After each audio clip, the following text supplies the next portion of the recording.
With the workup for altered level of consciousness, the providers are going to try to rule out all the deadly conditions first. These are the deadly conditions that are going to be on their differential diagnosis.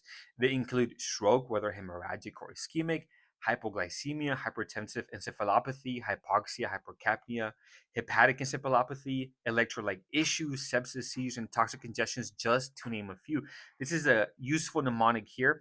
A stands for alcohol and arrhythmias, E electrolytes and epilepsy, I is for insulin, O is for overdose and oxygen, U is for uremia, T for trauma and temperature, I for infection, P for poisoning and psych, and then S for stroke.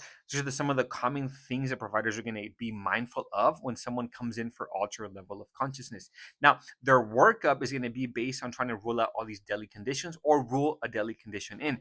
The workup is going to include labs, radiology, such as X-ray, CTs, and even an EEG if necessary. But of course, it will include an ECG. For the labs, we have a point of care glucose. It's going to help assess for hypoglycemia or hyperglycemia, because a hypoglycemic patient can come in altered and a hyperglycemic patient can also come in altered, right? One is going to be confused, the other one's also going to be confused, different mechanisms but still associated with the glucose.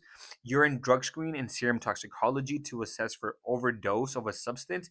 Troponins to assess for ACS. ACS stands for acute coronary syndrome. That includes STEMIs, NSTEMIs, and unstable angina. CBC and BNP to help assess electrolytes, assess for infections, kidney function, and the hemoglobin. If indicated, the providers are going to order an ammonia for liver failure because a high ammonia can cause confusion and alter level of consciousness.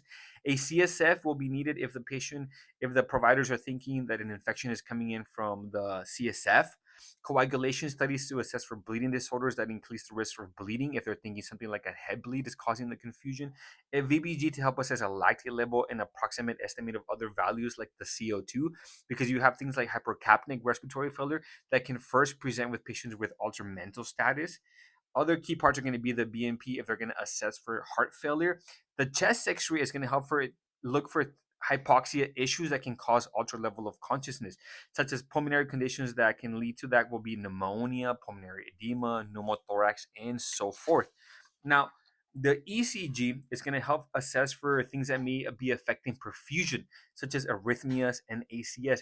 The CT scan is going to help look for abnormalities within the brain, like brain bleeds or even tumors that can cause a patient to be altered. And then EEG can be ordered later on to help assess for seizures. Know that the altered level of consciousness can have many causes. So the patients are going to have a broad workup ordered by the providers so we can figure out what's going on with them. But just when they first come in, you as the ER nurse need to prioritize making sure that you're checking a point of care glucose. It's one of the most simple and important things that you need to help the providers rule out is going to be hypoglycemia. So don't forget to check the point of care glucose. Start placing an IV, start anticipating the labs that the providers are going to order.